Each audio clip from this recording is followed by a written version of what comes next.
Hello Internet, AdoptedMike here, and in this video I'm going to be putting together an AMD themed PC. As you can see in front of you, we're going to be using some MSI components, and we're kind of going to go for a red and black theme. So starting off, we're going to be using the MSI Gaming 970 motherboard. I'm going to be pairing that with an FX 8320E, so this is the 95 watt version of the AMD 8-core processor that turbos up to 4 gigahertz. And then to cool it, being that I don't like the cooling that comes with it, it's a little loud for my taste. I picked up this relatively cheap in order to cool it. This is a Rosewill, it's RCX-Z1 cooler. It's just, it's not the greatest cooler, but for the price that I got it for, I think I paid $5 for it. It's going to be a hell of an improvement over the stock cooler from AMD. To power it, we're going to be using the Seasonic M12 II. This is a bronze power supply, 620 watts, and it is modular as well too. I'm going to be using 8 gigabytes of g.skill RAM here. This is the black one. I might sub it out for some red Corsair Dominator if it comes in the mail in time. For right now, though, I'm going to try for this one. Like I said, if those red ones come in, then I'll probably will switch to the red ones just to get more red in the build. And then for the graphics card, we're going to be using the RX480 from MSI as well. And you can see this is their twin Frozer. And then I'm going to be putting it all into a Source 210 from NZXT. This is one of my favorite cheap cases to work with, and I've went ahead and put, I just ordered a graphic off of eBay and stuck that to the side panel. I have a couple other graphics that I might toy with, but I thought that that would complement the build really nice, being that we're going for a red and black theme. So anyway, let's go ahead and get started putting this together. Okay, so here we have the motherboard and CPU, and I mean the 970, or actually the AM3 socket, it's an aging platform, soon to be replaced by the AM4, but there's still not, no reason not to use it at this point in the game, because it still is fairly powerful for the price that you're paying. So here's a good look at the board, and I have decided that a red Corsair Dominator RAM is going to look a lot better. There's such small red accents on here that I think I am gonna wait for the RAM to come in. So through the magic of editing, though, you guys won't even notice it, but I'm gonna switch those G.skill out for the Corsair Dominators. And I did forget to add as well too, we're gonna be using a Seagate desktop hard drive, 1 terabyte for storage. So anyway, I'll continue on.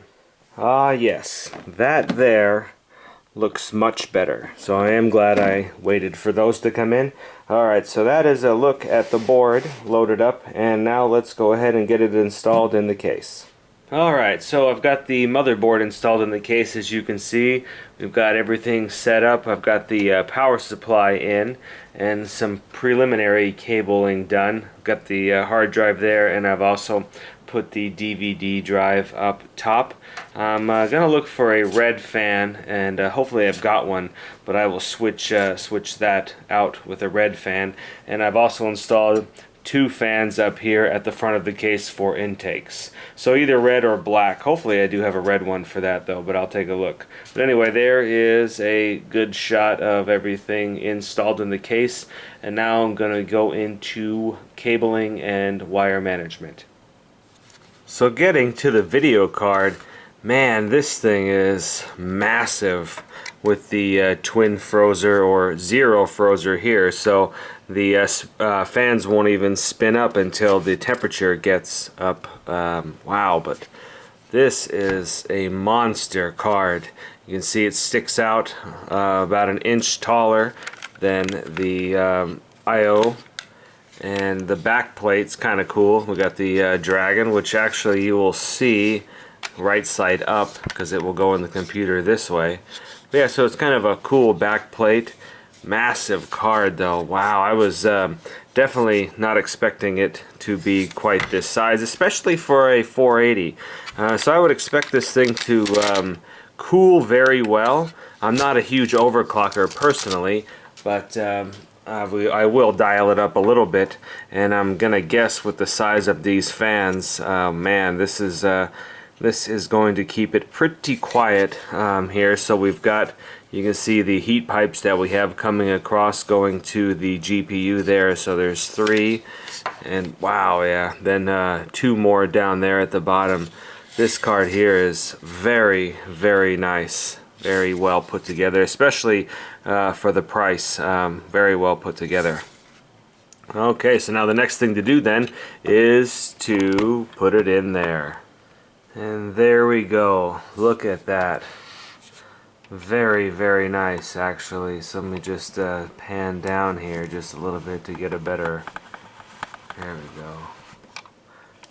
Yeah, that looks pretty sharp in this system. I may have to do something different with the hard drive. There is enough clearance, but perhaps I will bring it down. I'm just kind of thinking how the SATA cables are going to plug in. It might, yeah, it might not fit correctly there, but so I might just drop the hard drive down. But man, that video card looks pretty cool in there, and I'm definitely glad I went with a red fan there, and I did replace that. I didn't have a red one here, so I put a black one in, so that the next best thing. But no, this is shaping up pretty good. About the only thing that could really change is if we could get a black DVD drive in the back anyway. But no, this is shaping up real nice. So let me move this hard drive around, and then we'll take another look. Alright, and here we are with the finished product. So now let's slap it up on the desk, and we'll install Windows and do some benchmarking. So now that I've got Windows installed, and I went with Windows 10 Home Edition 64-bit, we've got that all installed, and I'm going to be running some benchmarking tests on games. All of them I'm going to be doing at 1080p. I feel that this system is appropriate for 1080p, and I don't know that I'd recommend it for anything higher, so I'm going to be doing all of my testing at 1080p. So we'll go ahead and start off with the new release of Skyrim Special Edition. At 1080p, I've got a 59 frame per second average on high and a 55 frame per second average on ultra. Both of those saw 29 minimum, so I felt that it was pretty playable. I didn't notice really any huge dips, you know, other than normal. I mean, obviously dropping to 29, you notice that a little bit, but for the most part I found it very playable. So that one I would say is definitely a success for this PC at 1080p.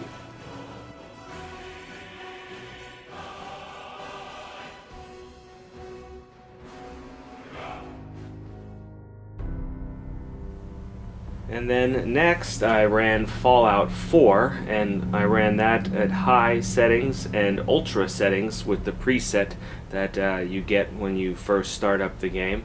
And on high I got an average of 55 frames per second, and ultra I had an average of 53 frames per second with a 32 minimum on the high and a 29 minimum on the ultra. I definitely feel like this game, it seemed like it stuttered a lot less on high than on ultra, so definitely this, in my opinion, would be better suited to run on high. It just seemed like there was a lot less dips down to where you could really notice a difference. But other than that, I would say that at 1080p it's definitely a very easy game for this PC to play.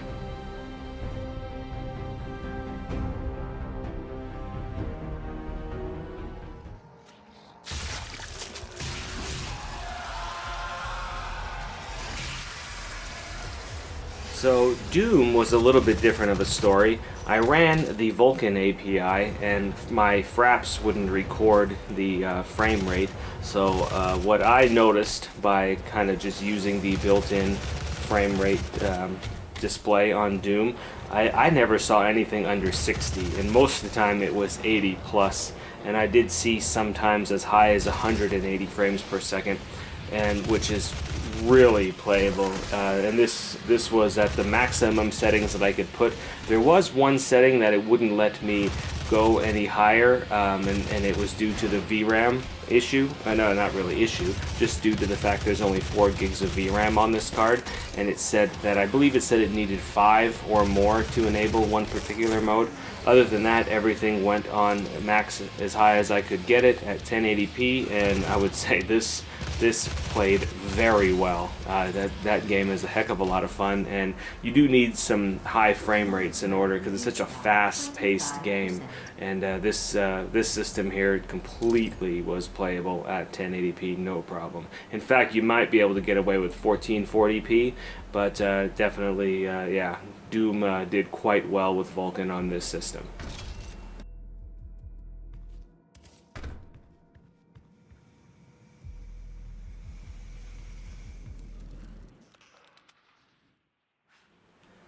The next game that I tested was Rise of the Tomb Raider, and I tested this with DirectX 11 and DirectX 12.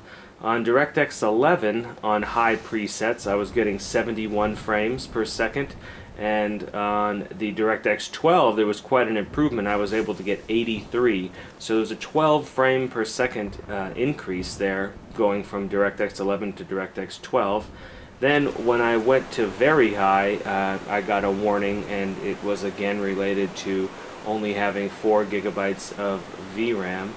But I tried it anyway, and the average frames I got there were only 58, but there was a lot more stuttering, even on DirectX 12, so I'm going to guess the minimums were pretty low, and at the end of testing, I did the benchmark of it, and I did see the minimums were in the single digits, so there was quite a few drops. And yeah, I would definitely say that for this particular system, running it on high on DirectX 12 is your best bet. Other than that, it did really well once again on Rise of the Tomb Raider.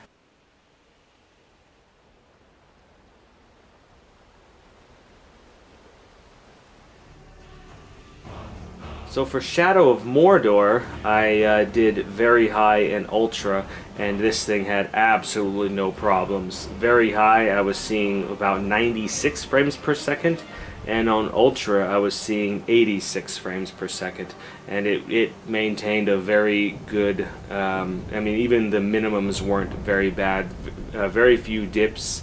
I hardly even noticed any of them. This game is a heck of a lot of fun. It's a bit older, but it's still a demanding title, and I definitely enjoyed playing it on this system, so I would call you know, Shadow of Mordor definitely being a win on this system. So for GTA 5, and I think everybody knows at this point that it's a fairly demanding game. So I tried high and very high settings, and I noticed that the actual frame rate wasn't super different between high and very high.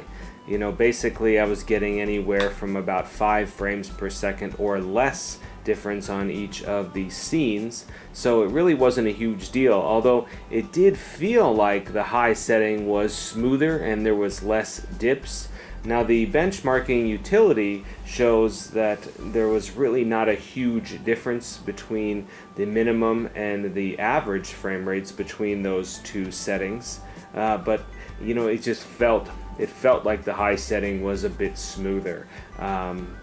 And honestly, there's not I couldn't really tell you a huge difference between high and very high visually on the game itself, but I would probably recommend running this one at high just because of the perception to me that it was at least smoother, and that makes the gameplay much more enjoyable.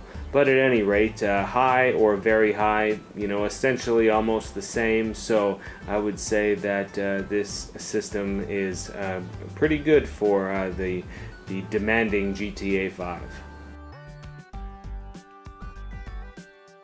So to conclude, I think I built a pretty darn good little system here. You know, like I said in the beginning of the video, or during when I was putting it together, the you know, bulldozer, steamroller, those are kind of on their way out, unfortunately, but for today, when you can get one of those 8-core chips, you know, even in close to $100, it's not a bad buy. Sure, the productivity isn't there like an Intel chip, but for gaming wise, we can see in the benchmarks that that 8-core did pretty darn well. But I think a lot of it, really what surprised me out of the deal was the value you get in this the RX480 at 1080p. Now I did, like I said, pick up the 4 gig version here, and a couple of the benchmarks I did mention that they wanted more than 4 gigs, but at 1080p I don't think it'd be worth it necessarily to go for the 8 gig card of the RX480, especially considering that when you get into where you need that much VRAM, that's where I think that card might fall a little short performance wise. But I was surprised for, you know, $225 what you're able to get at 1080p. And I mean, if I were going to build a 1080p rig today, boy, I tell you what, I pretty much would go with, and I keep pointing because it's right over here, I think I would go with that. I mean, it really impressed me. I was surprised how far I could get for the amount of money that I spent. So hopefully we'll sell this to the customer and we'll make a happy brand new PC gaming customer here. So this is the customer's first PC, so this should be pretty good. But anyway, that wraps it all up. So I hope you enjoyed this video. If you did, go ahead and give me the thumbs up, and as always, thank you for watching.